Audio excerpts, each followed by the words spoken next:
सुबह की पहली किरण ने जैसे ही उस छोटे से आर्ट सेंटर की खिड़की पर दस्तक दी, अहाना ने आंखें खोलीं। रात भर उसने मिट्टी से खेलते खेलते एक नया सपना गढ़ा था, लेकिन अब उसे उस सपने को जीना था।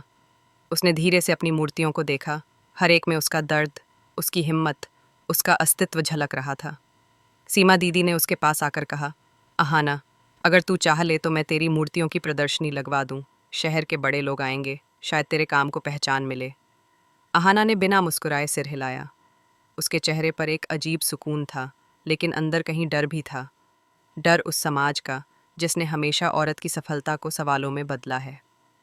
दिन चढ़ते ही अहाना ने खुद को काम में झोंक दिया। उसके हाथ मिट्टी से सने थे, पर आंखों में उम्मीद थी।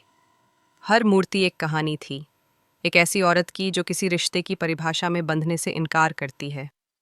सीमा दीदी दूर से उसे देखती रहीं और सोचती रहीं, कभी कभी टूटे हुए लोग ही सबसे खूबसूरत चीज़ें बनाते हैं।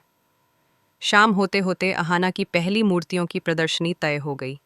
दीदी ने कहा, बस 3 दिन बाद शहर की आर्ट गैलरी में, तू तैयार रहना। अहाना ने चुपचाप हामी भरी, लेकिन उसके मन में तूफान मचा था। क्या वह वहां जाकर सबके सामने खुद को अहाना अर्जुन सिंह के नाम से पेश करेगी या सिर्फ अहाना? यही सवाल उसे भीतर से खाए जा रहा था। इसी बीच बड़े घर में तनाव और बढ़ गया था। दुर्गा देवी का चेहरा पहले से ज्यादा कठोर लग रहा था। किसी ने कहा, बड़ी मालकिन, अहाना की मूर्तियों का पोस्टर देखा आपने? वो शहर में प्रदर्शनी लगाने वाली है। यह सुनते ही घर में सन्नाटा छा गया। अर्जुन की आंखों में एक चमक सी आ गई, मगर उसने खुद को संभालते हुए कहा, वो जो भी कर रही है उसे करने दो। लेकिन उसकी आवाज में छिपी बेचैनी कोई नहीं समझ पाया। दुर्गा देवी ने सख्त स्वर में कहा, जिसने इस घर का सम्मान छोड़ा है, अब वो नाम भी इस घर से नहीं जोड़ा जाएगा। उन्होंने नौकरों से कहा, उसकी सारी तस्वीरें, उसकी चीजें हटा दो। यही था उस औरत की सजा जिसने समाज की रेखा पार की थी। रात को अर्जुन अपने कमरे में अकेला बैठा था। उसने अपनी अलमारी खोली और उसमें रखी अहाना की एक छोटी सी मूर्ति को देखा, वही जो उसने उनकी शादी के बाद बनाई थी। उसने हाथ में उठाया और खुद से कहा, तू चली गई, लेकिन मेरा चैन भी साथ ले गई। पहली बार उसकी आंखों से आंसू निकले। यह वो अर्जुन था जो पहले कभी नहीं रोया था।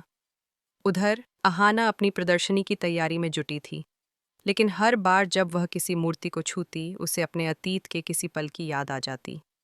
एक मूर्ति बनाते हुए उसे वो दिन याद आया जब अर्जुन ने कहा था, तुम्हें घर की इज्जत संभालनी चाहिए, न कि अपने विचारों की। उसी दिन से उसने ठान लिया था कि अब वो अपनी पहचान खुद गढ़ेगी। तीसरा दिन आया, प्रदर्शनी का दिन। शहर की नामी हस्तियां वहां पहुंचीं। मीडिया, कैमरे, रोशनी, सब कुछ नया था, पर अहाना के चेहरे पर वही शांति थी। उसने मंच पर खड़े होकर कहा, ये मूर्तियां सिर्फ मिट्टी की नहीं हैं, ये हर उस औरत की आवाज़ हैं जिसे चुप रहना सिखाया गया। पूरा हॉल तालियों से गूंज उठा।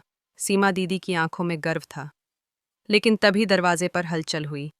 किसी ने धीरे से कहा, वो देखो, अर्जुन सिंह आए हैं। पल भर में माहौल बदल गया। कैमरे उनकी ओर घूम गए। अहाना का दिल धड़क उठा, लेकिन उसने खुद को संभाला। अर्जुन सीधा उसके सामने आकर खड़ा हुआ। दोनों की नजरें मिलीं, जैसे दो तूफान टकरा गए हों। कुछ सेकंड की खामोशी में सालों की बातें छिपी थीं। अर्जुन ने धीमी आवाज में कहा, तुमने खुद को साबित कर दिया अहाना, लेकिन क्या हमें मौका नहीं दोगी? अहाना ने शांत स्वर में जवाब दिया, मौका तब दिया जाता है जब गलती हो अर्जुन।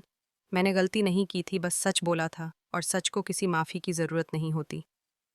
उसकी बात सुनकर वहां मौजूद सब लोग सन्न रह गए। अर्जुन की आंखों में पछतावे की नमी थी। उसने बस इतना कहा, तुम बदल गई हो। अहाना मुस्कुराई, नहीं अर्जुन, मैं वही हूं, बस अब किसी के साए में नहीं जीती। दुर्गा देवी का आदमी यह सब देखकर जल्दी से खबर लेकर घर पहुंचा। उन्होंने गुस्से में कहा, बहुत उड़ रही है, उसे दिखाना पड़ेगा कि घर से बाहर निकलकर भी औरत अकेली नहीं चल सकती। उन्होंने तय किया कि वो खुद उस प्रदर्शनी में जाएंगी। अगले दिन जब अहाना अपनी मूर्तियों की कीमत तय कर रही थी, दरवाजे से वही सख्त कदमों की आवाज़ आई। दुर्गा देवी सामने खड़ी थीं। पूरा हॉल जैसे ठहर गया। तो यह है तुम्हारा नया घर? उन्होंने चारों तरफ देखा, व्यंग्य भरे स्वर में कहा, जिस मिट्टी से तूने रिश्ते तोड़े, उसी से अब रोटी कमा रही है। अहाना ने संयत स्वर में कहा, हाँ माँ, अब मैं अपनी मिट्टी से अपना घर बना रही हूँ। यह सुनते ही दुर्गा देवी का चेहरा लाल हो गया। लेकिन इस बार अहाना झुकी नहीं। उसकी आवाज़ में आत्मविश्वास था।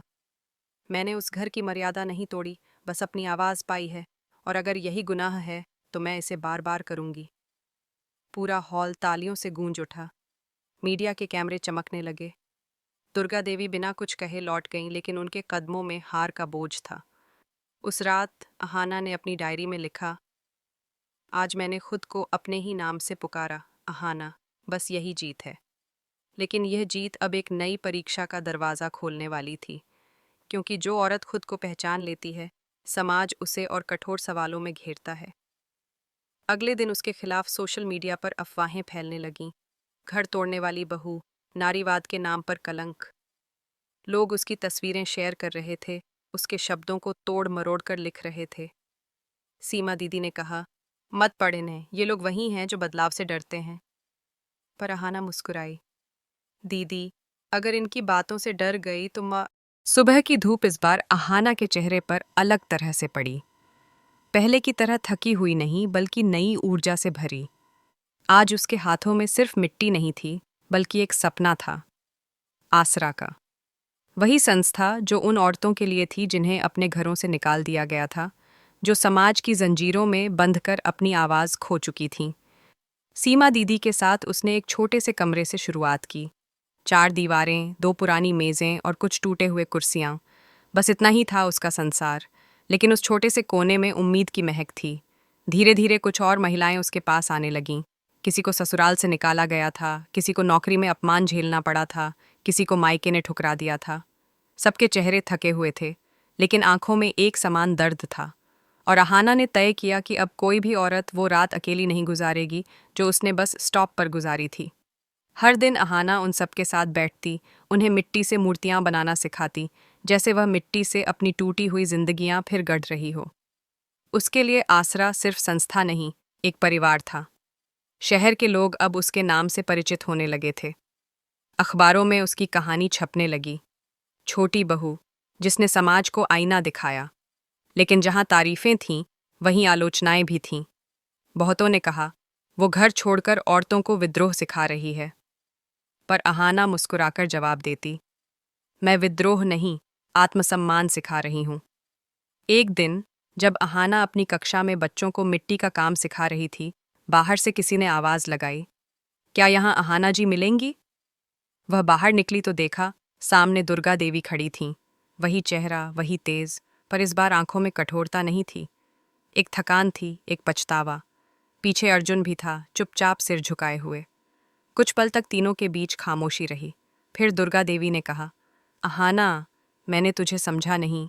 सोचा तू घर की मर्यादा तोड़ रही है, पर तूने तो हमें मर्यादा का असली अर्थ सिखाया है।